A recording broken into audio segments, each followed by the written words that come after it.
Amin. Haleluya, shalom. Puji Tuhan, Tuhan Yesus memberkati. Saudaraku, sore hari ini kita mau belajar satu hal, yaitu tentang domba yang diutus. Di dalam Matius pasal yang ke-10 ayat yang ke-16, di sana dikatakan, lihat aku mengutus kamu seperti domba ke tengah-tengah serigala. Sebab itu hendaklah kamu cerdik seperti ular dan tulus seperti merpati. Saudaraku, di sini dikatakan bahwa Tuhan mengutus kita itu seperti domba ke tengah-tengah serigala. Dan inilah saudaraku satu hal yang perlu kita sadari bahwa kita itu diutus sebagai seekor domba. Seperti seekor domba, bukan seperti seekor serigala. Dan ini satu hal yang mungkin perlu kita tetap ingat bahwa kita apapun yang kita lakukan, baik kita bisnis, kita pelayanan, kita bekerja, aku ini seekor domba, diutus menjadi seekor domba. Apa artinya saudara? Kita lihat bahwa kita diibadatkan seperti seekor domba bukan karena kelemahan dari domba itu. Memang domba itu tidak mempunyai cakar dan taring, tetapi bukan itu yang dimaksudkan Tuhan ketika Tuhan berkata, aku mengutus kamu seperti seekor domba. Bukan itu. Tetapi yang dimaksudkan adalah domba itu adalah makhluk yang baik. Makhluk yang tenang, makhluk yang tidak mengancam, tapi memberikan rasa aman. Makhluk yang bersikap baik, makhluk yang tidak jahat. Makhluk yang polos, makhluk yang sederhana. Dan Tuhan berkata, lihat aku mengutus kamu seperti seekor domba. Jadi ini yang perlu kita selalu ingat, selalu sadar. Ketika kita bisnis, kita ingat aku diutus menjadi seperti seekor domba. Ketika kita bekerja, kita ingat aku ini seekor domba. Aku seperti seekor domba. Dan ini yang perlu kita tetap ingat. Tuhan sedang mengutus kita itu menjadi seperti seekor domba yang baik. Seekor domba yang memberi rasa aman. Seekor domba yang membagi kedamaian. Tidak mengancam, tidak membuat orang ketakutan. Tetapi yang membuat orang merasa aman. Aku mengutus kamu seperti seekor domba. Saudara, domba juga adalah seekor hewan yang disebut di dalam Alkitab ada di surga. Serigala nggak ada, tetapi domba itu ada. Dan kita bersyukur saudara bahwa kita itu seperti seekor domba. Domba itu bahkan ada di surga. Bahkan saudaraku, Yesus memang adalah seorang yang luar biasa, perkasa kedahsyatan kekuatannya. Dan karena itulah Yesus disebut singa dari Yehuda. Tetapi karena kelembutannya, karena kebaikannya, karena hatinya, maka dia juga disebut sebagai domba Allah. Dan saudaraku, kita harusnya mengerti ketika Tuhan berkata, aku mengutus kamu seperti seekor domba ke tengah-tengah serigala. Jadi kita bukan serigala. Kita adalah domba. Jadi ketika sekali lagi ketika kita bisnis, ingat kita bukan serigala. Kita adalah domba. Ketika kita bekerja, ingat kita bukan serigala. Kita adalah domba. Memangnya siapa serigala? Nah saudara, serigala itu adalah hewan yang seringkali digambarkan sebagai hewan yang jahat. Hewan yang licik. Hewan yang penuh dengan nafsu. Hewan yang menyerang. Hewan yang serakah. Itu serigala. Alkitab sekali lagi berkata, aku mengutus kamu seperti seekor domba, bukan seekor serigala. Sudah nangkep maksudnya? Jadi apapun yang kita lakukan, mari kita ingat, aku ini seekor domba, bukan serigala. Sehingga apapun yang kita lakukan, kita tetap menjaga hati kita tetap menjaga sikap kita. Loh memangnya ada enggak manusia yang seperti serigala? Mempunyai sikap-sikap atau sifat seperti itu. Di sana katanya ada, di sini mah enggak ada. Di sana katanya ada. Sehingga ada peribahasa atau istilah Latin yang berkata homo hominil lupus. Artinya adalah manusia itu serigala untuk sesamanya. Manusia itu menerkam, menyerang, menguasai, merebut sesamanya. Homo homini lupus. Tetapi Tuhan bilang, aku mengutus kamu seperti seekor domba. Domba yang baik, domba yang memberi rasa aman. Saudaraku, itukah identitas yang ada dalam diri kita? Apapun yang kita lakukan, kemanapun kita pergi, ingat, aku ini domba. Jadi kalau satu kali kita mulai tergoda, pasangan kita mulai tergoda, teman kita mulai berkata-kata yang tidak bagus gitu. Kemudian temannya, pasangannya akan berkata, ingat kita ini domba, bukan serigala. Ketika ada nafsu yang mulai untuk menguasai, merebut, kita mulai saling ingatkan, ingat kita ini domba, bukan serigala. Dan kita harus bertindak seperti itu, saudara. Nah, saudaraku, kita diutus seperti domba ke tengah serigala, bukan seperti serigala ke tengah domba. Dan ini mungkin satu bekal buat kita, apapun yang kita lakukan, mari berjaga-jaga. Mari tetap sadar, menjaga diri, aku ini domba, bukan serigala. Jadi ketika godaan datang, sekali lagi ingat, aku ini domba, bukan serigala. Dan saya pikir kalau kita ingat itu aja, maka hidup kita akan terjaga, bukan? Ketika ada godaan, ketika ada tawaran, kita ingat aku ini domba, bukan serigala. Dan ini akan mengawal langkah-langkah kehidupan kita. Lihat, aku mengutus kamu seperti seekor domba ke tengah serigala. Nah, domba itu, saudaraku, tidak memiliki kekuatan apa-apa memang. Seakan-akan domba itu tidak diberi hak untuk menyerang. Dia tidak diberi taring. Dia tidak diberi cakar. Domba itu sepertinya tidak diberi hak untuk menguasai. Tetapi apa yang menjadi kekuatannya adalah gembalanya. Itu yang menjadi kekuatan buat domba. Nah, kita lihat di dalam Mazmur pasal yang ke-23 ayat yang keempat. Sekalipun aku berjalan dalam lembah kekelaman, aku tidak takut bahaya. Kenapa? Sebab engkau besertaku. Itu kekuatan domba.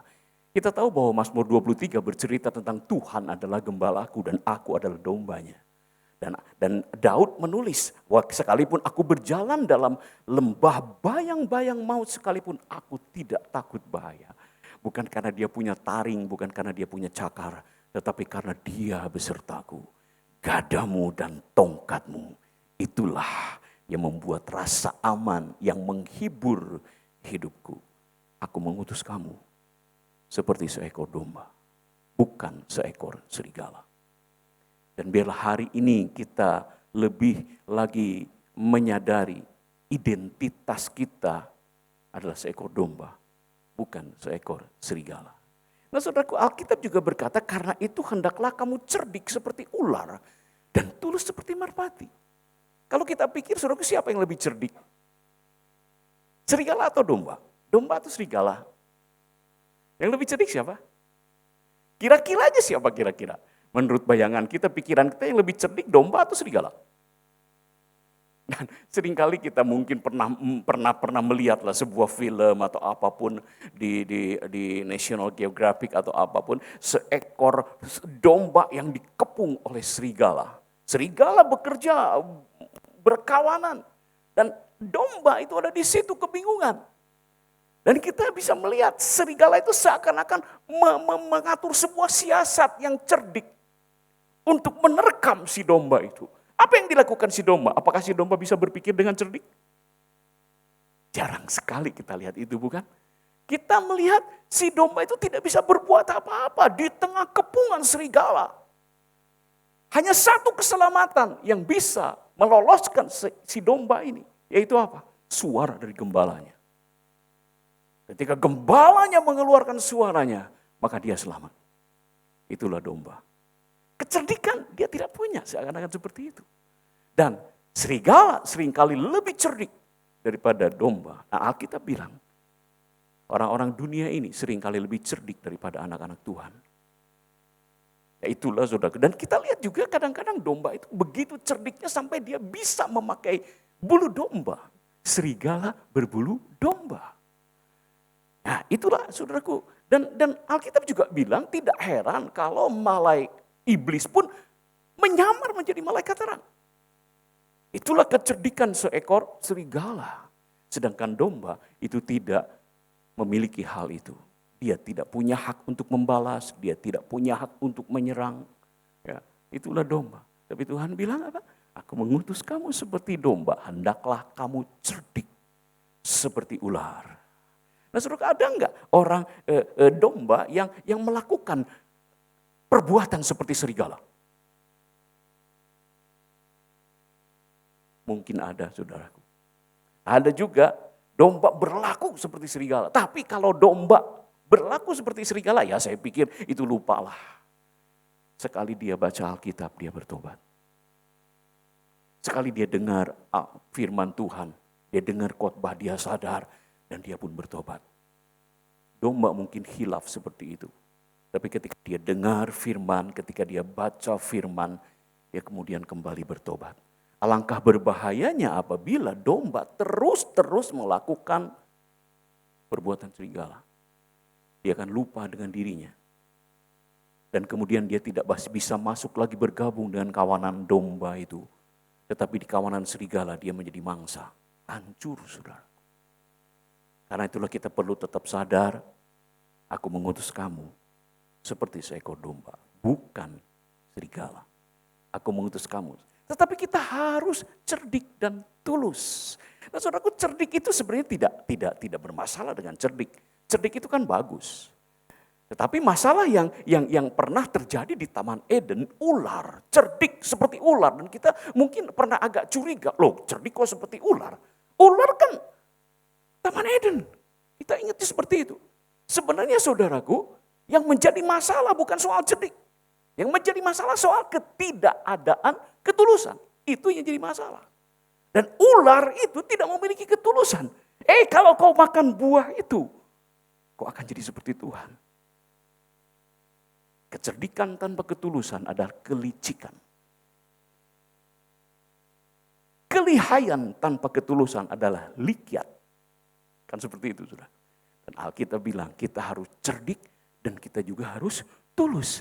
Dan orang yang memiliki kecerdikan tanpa ketulusan, dia tidak peduli dengan nasib orang lain.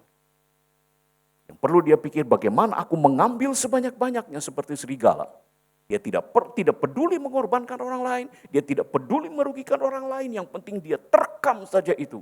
Dia cerdik, tapi dia tidak punya ketulusan sama sekali. Alkitab bilang, aku mengutus kamu, bukan seperti itu. Aku mengutus kamu seperti domba ke tengah-tengah serigala. Ya, sekali lagi saudaraku, apapun yang kita lakukan, mari ingat aku ini domba, bukan serigala. Aku ini domba, ketika bisnis, ketika kerja, ketika pelayanan, ketika apapun. Aku ini domba, bukan serigala. Nah saudara, tetapi cerdik dengan ketulusan, itu artinya adalah hikmat. Dan hikmat itu selalu ingin sesuatu yang baik. Hikmat itu selalu tidak merugikan orang lain. Yang ingin menjadi kebaikan untuk banyak orang, itu hikmat. Bukan hanya menguntungkan diri sendiri, tetapi juga membuat kebaikan untuk orang lain, itu hikmat. Kalau serigala mengatur siasat untuk menerkam, itu bukan hikmat sama sekali. Itu mungkin kecerdikan, tetapi hikmat itu harus disertai dengan ketulusan, kecerdikan dan ketulusan. Nah, bagaimana caranya kita harus cerdik sekaligus tulus? Bagaimana kita harus punya hikmat? Alkitab bilang kamu seperti domba yang diutus ke tengah serigala. Karena itu haruslah kamu cerdik seperti ular. Dan tulus seperti merpati. Apa yang harus kita lakukan? Bagaimana caranya supaya kita bisa memiliki hikmat seperti itu? Nah saudara, Alkitab berkata dalam Amsal 1 ayat yang ke-7. Takut akan Tuhan adalah permulaan pengetahuan. Tetapi orang bodoh menghina hikmat dan didikan. Ini adalah satu kunci utama. Takut akan Tuhan adalah permulaan segala pengetahuan. Tetapi orang bodoh menghina hikmat, menghina didikan. Saudaraku, kenapa takut akan Tuhan itu menjadi permulaan hikmat? Karena saudaraku, ketika takut akan Tuhan ada dalam hidup kita, maka satu hal yang akan terjadi adalah taat. Ketaatan adalah awal dari semua hikmat. Takut akan Tuhan, ketaatan adalah awal dari hikmat. Nah saudaraku, kadang-kadang hikmat dari Tuhan itu memang berbeda dengan hikmat dari dunia. Bahkan seringkali begitu. Kadang-kadang kita melihat bahwa orang-orang yang melakukan kebenaran itu dianggap bodoh oleh orang di luar sana. Dianggap bodoh. Karena berbeda, berlawanan dengan hikmat mereka, pemikiran mereka. Tetapi satu hal yang perlu kita yakin bahwa hikmat dari Tuhan itulah yang akan benar, yang pasti benar, yang pada akhirnya akan menjadi benar. Pada awalnya mungkin kita tidak mengerti. Pada awalnya mungkin rasanya seperti apa gitu saudaraku. Kenapa harus lakukan firman yang rasanya keluar dari kebiasaan, yang rasanya keluar dari perhitungan hikmat dunia. Tetapi Alkitab bilang memang orang bodoh menghina hikmat. Alkitab bilang orang seperti itu bodoh. Karena dia tidak tahu kebenaran yang sesungguhnya itu apa. Kalau Alkitab berkata bahwa kita harus memiliki kecerdikan dan ketulusan, artinya kita harus punya hikmat, maka satu hal yang harus kita miliki adalah kebenaran. Dan itulah yang satu kali akan menjadi hikmat yang benar buat hidup kita. Kecerdikan dan ketulusan. Nah, Mazmur 119 ayat 98-99 berkata, perintah-perintahmu membuat aku lebih bijaksana daripada musuh-musuhku. Sebab selama-lamanya itu ada padaku. Saudaraku, Alkitab berkata perintahmu itu membuat aku lebih bijaksana, lebih berhikmat daripada musuh-musuhku. Sebab selama-lamanya itu perintahmu itu ada padaku. Dan inilah yang menjadi hikmat. Sekali lagi bahwa seringkali orang-orang dunia itu menganggap itu bodoh. Tetapi perintah Tuhan itu membuat aku lebih bijak daripada mereka. Hidup dalam kebenaran. Dan itu yang akan mengawal, menjaga langkah-langkah kita hidup di dalam hikmat, hidup di dalam kebenaran. Aku lebih berakal budi daripada semua pengajarku. Bukan karena aku pandai matematika. Tetapi sebab peringatan-peringatanmu itu kurenungkan, inilah hikmat. Inilah kecerdikan. Inilah ketulusan. Saudara, coba pikirkan. Mana yang lebih cerdik? Mendendam, membalas, atau mengasihi dan mengampuni? Mana yang lebih cerdik? Ini salah satu contoh, saudara. Mana yang lebih cerdik? Mendendam, membalas, atau mengasihi dan mengampuni?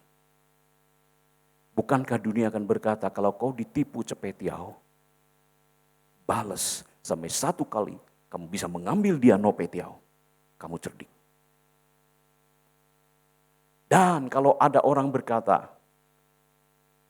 mengampuni, mengasihi, itu bodoh. Dia hina hikmat. Orang dunia tidak akan mengerti itu. Karena berbeda apa yang mereka miliki. Ketika Alkitab berkata, saudara, hendaklah kamu cerdik, hendaklah kamu tulus. Sebenarnya apa yang harus kita lakukan? Membalas ataukah mengampuni?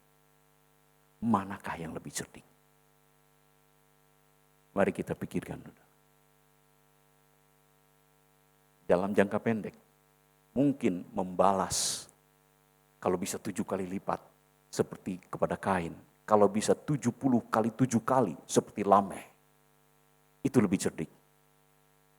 Kamu memukul aku satu, aku akan hancurkan kamu. Itu cerdik. Tapi Alkitab berkata, hendaklah kamu mengasihi musuh-musuhmu dan berkatilah mereka. Mana yang lebih cerdik, saudara?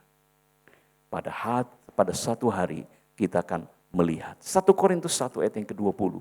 Di manakah orang yang berhikmat itu? Di manakah ahli Taurat? Di manakah pembantah pendebat-pendebat dari dunia ini?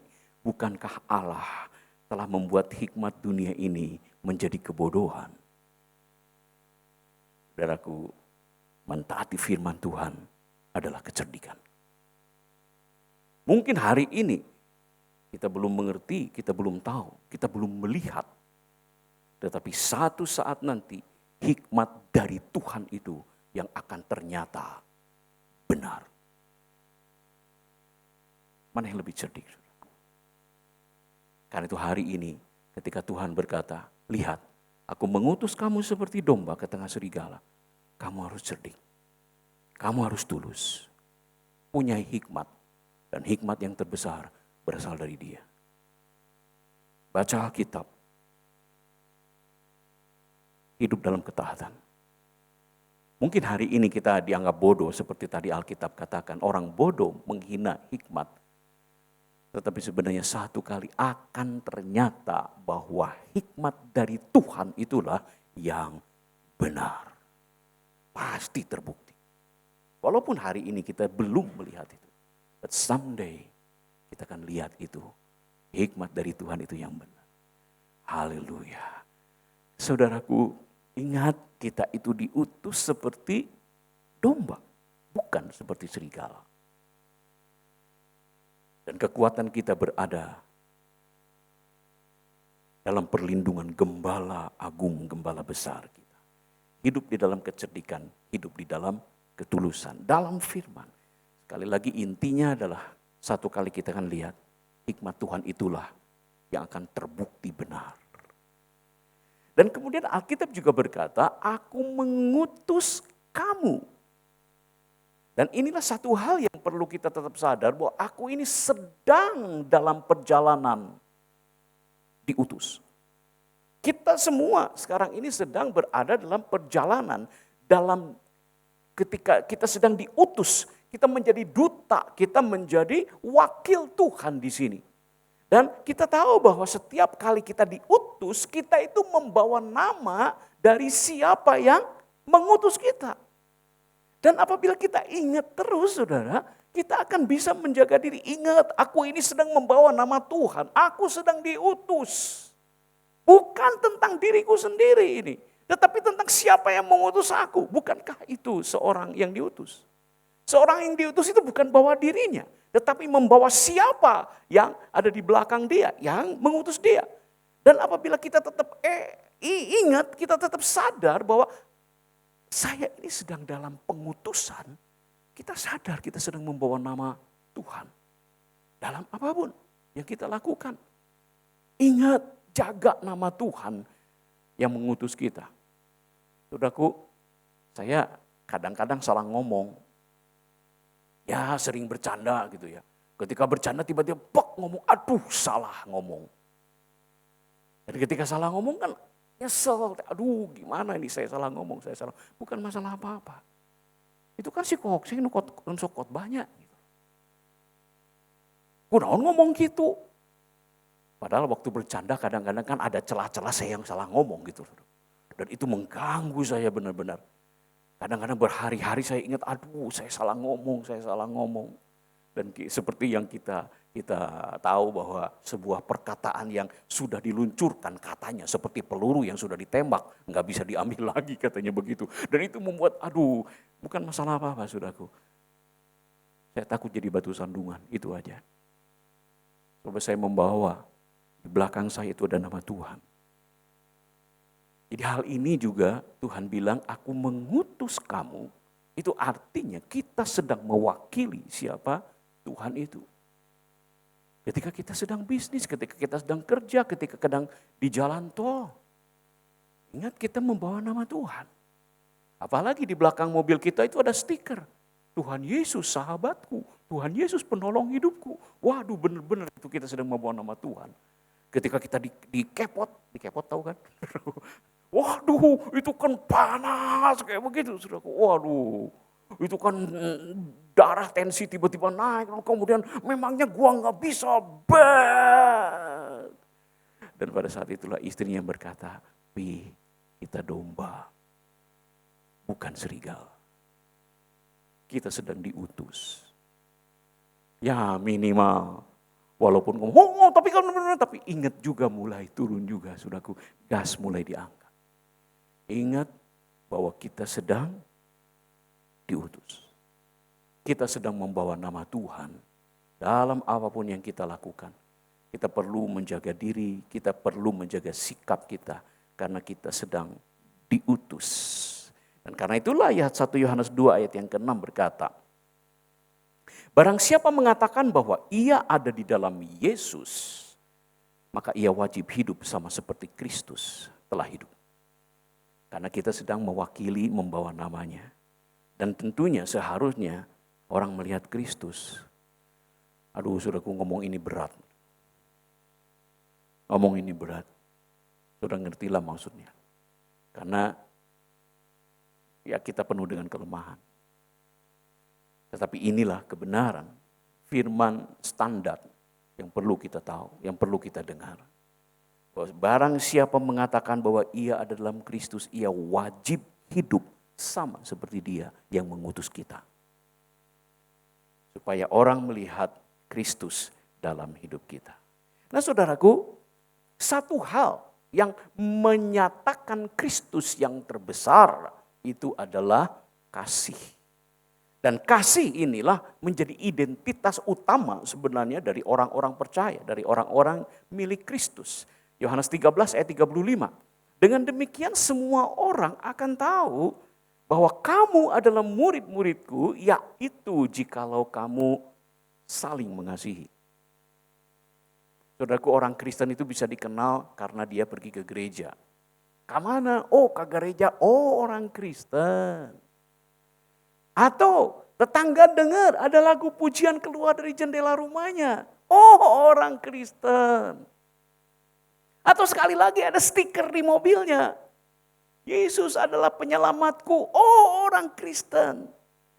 Tetapi alangkah bingungnya mereka apabila ketika melihat atribut semuanya itu, tetapi mereka mendengar pertengkaran terjadi setiap hari di rumah itu. Mereka bingung. Padahal Alkitab bilang identitas utama orang percaya adalah saling mengasihi. Dengan demikian, semua orang akan tahu bahwa kamu adalah murid-muridku, yaitu jikalau kamu saling mengasihi. Dan ini adalah sesuatu yang perlu kita ingat. Kasih adalah ciri utama anak Tuhan.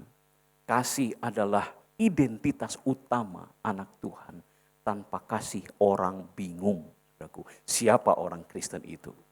Nah, mengasihi yang pertama-tama, mengasihi tentu di dalam keluarga. Itu adalah tempat pertama kita belajar mengasihi. Sebelum kita bisa belajar, sebelum kita bisa mengasihi dalam keluarga, sebenarnya kita tidak mampu mengasihi di luar itu. Keluarga adalah tempat pertama kita belajar mengasihi. Sebelum ini lolos, sebelum ini lulus, kita tidak bisa mengasihi di tempat lain. Alangkah anehnya kalau kita belajar mengasihi orang lain di luar, tapi tidak mengasihi keluarga. Aneh sekali.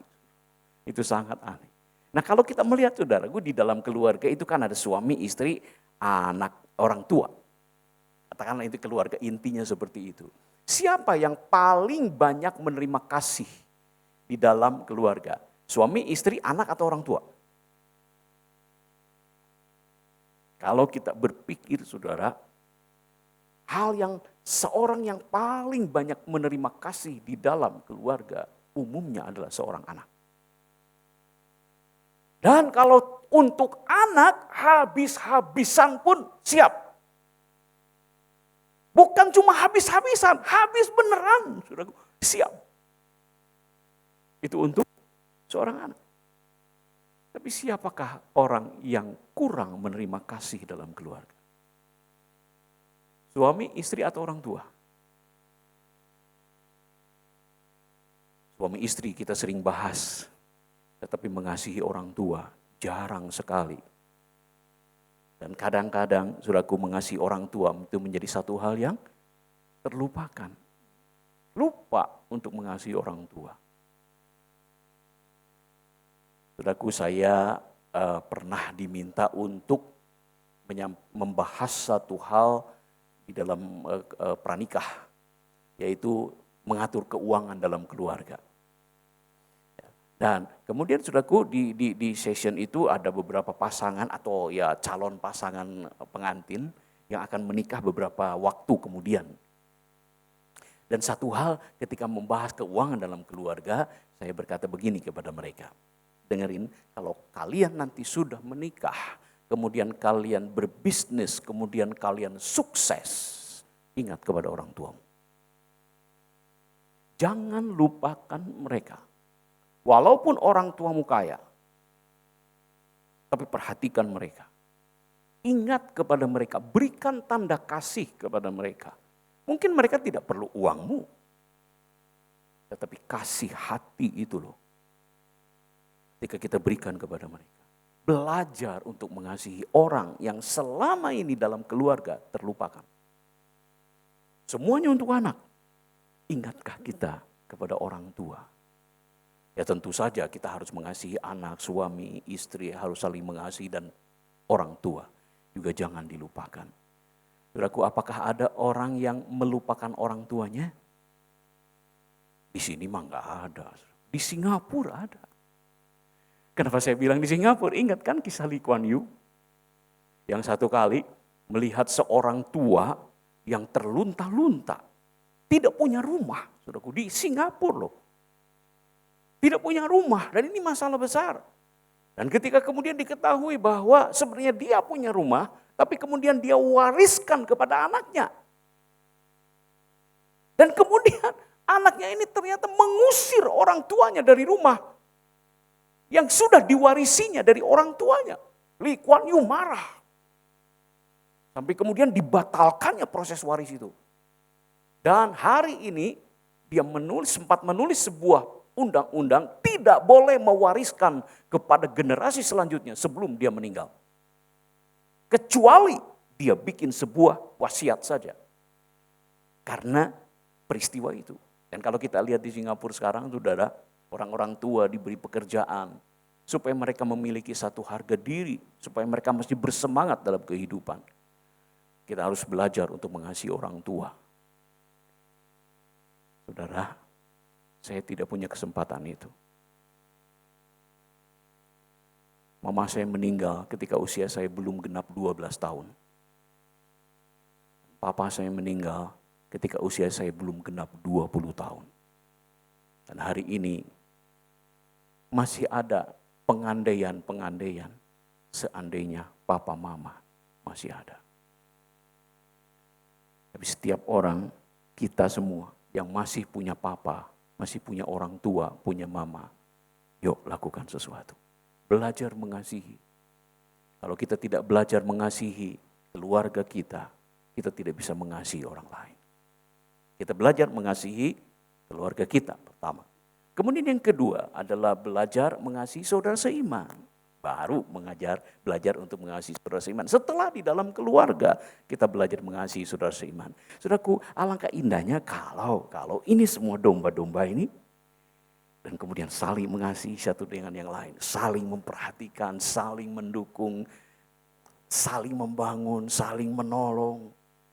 Alangkah luar biasanya itu, dan Alkitab bilang ketika Tuhan melihat persaudaraan seperti itu, Tuhan perintahkan berkat ke sana. Luar biasa.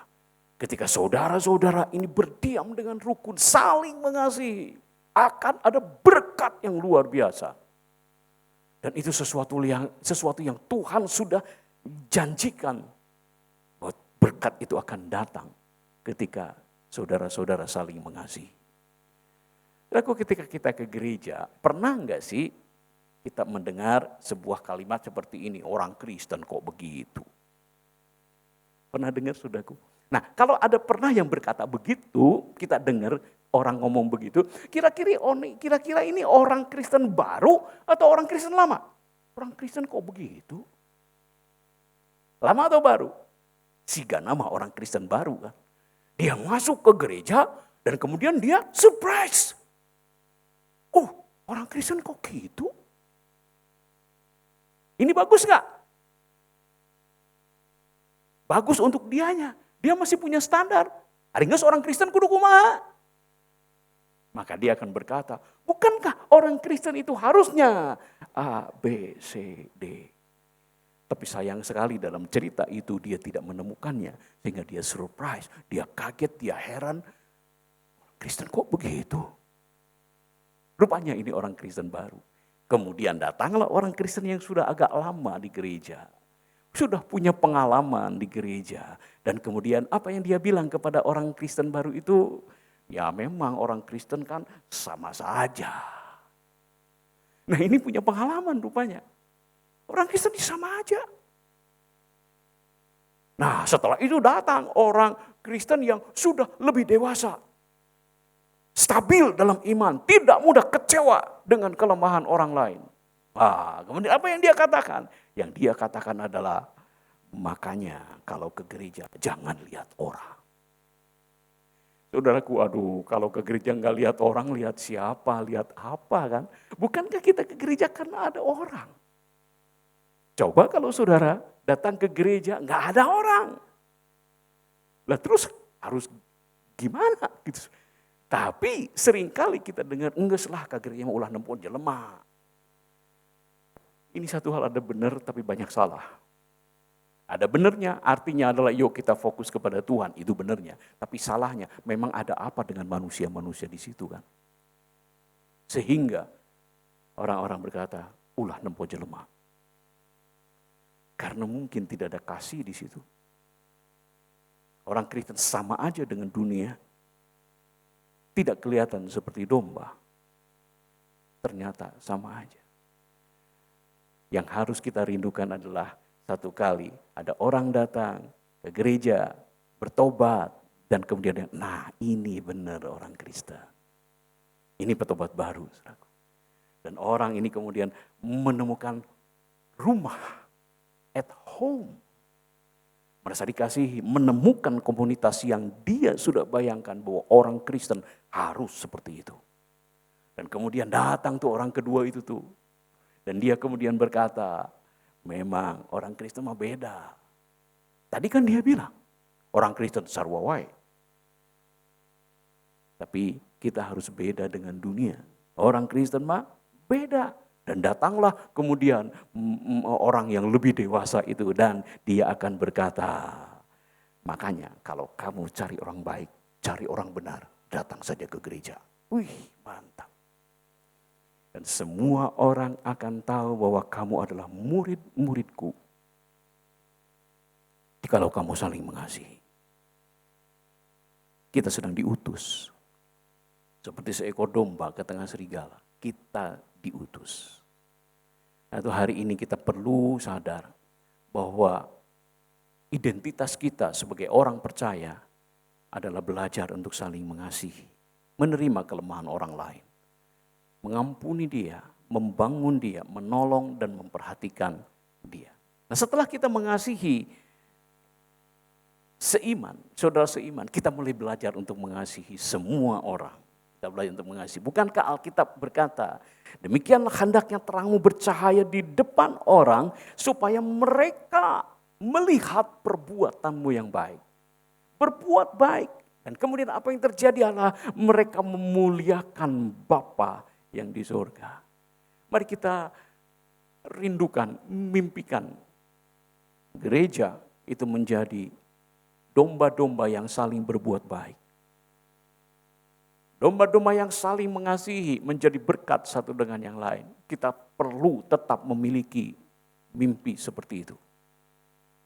Satu kali kita akan bertumbuh di dalam kasih, saling mengasihi dengan lebih baik, lebih dewasa lagi di dalam kasih. Dan kemudian mereka akan melihat perbuatanmu yang baik, Alkitab bilang. Dan kemudian mereka memuliakan Bapa yang di surga. Setelah itu saudara, tolong pemusik. Setelah itu saudaraku, ketika orang melihat cara hidup kita yang benar di bumi, maka mereka akan percaya ketika kita bicara tentang surga. Ada orang yang heureuy kan, Ngomong tentang sorga maneh kudu bertobat, Allah maneh ngomong sorga wae hirup gitu bener. Pernah kan dengar cerita-cerita seperti itu? Ketika saudara memang maksudnya baik. Dan ini berada dalam candaan antar teman yang akrab. Tetapi perlu kita ingat bahwa kalau mereka melihat hidup kita benar di bumi ini, mereka akan percaya ketika kita bicara tentang surga. Kita sedang diutus. Kita sedang berjalan dalam pengutusan mission trip. Artinya, ini bukan tempat kita. Kita cuma sedang diutus di sini. Satu kali kita akan pulang ke negeri kita sendiri. Dan Tuhan hari ini juga berkata kepada kita, lihat aku mengutus kamu seperti domba ke tengah serigala. Karena itu hendaklah kamu cerdik seperti ular dan tulus seperti merpati. Tidak ada hikmat yang lebih besar. Tidak ada hikmat yang akan ternyata benar lebih daripada firman Tuhan. Karena itu taat. Apapun yang kita lakukan taat saja. Someday we'll see bahwa Alkitab itulah the truth, kebenaran. Kita akan melihat itu terjadi. Hendaklah kita cerdik. Hendaklah kita tulus.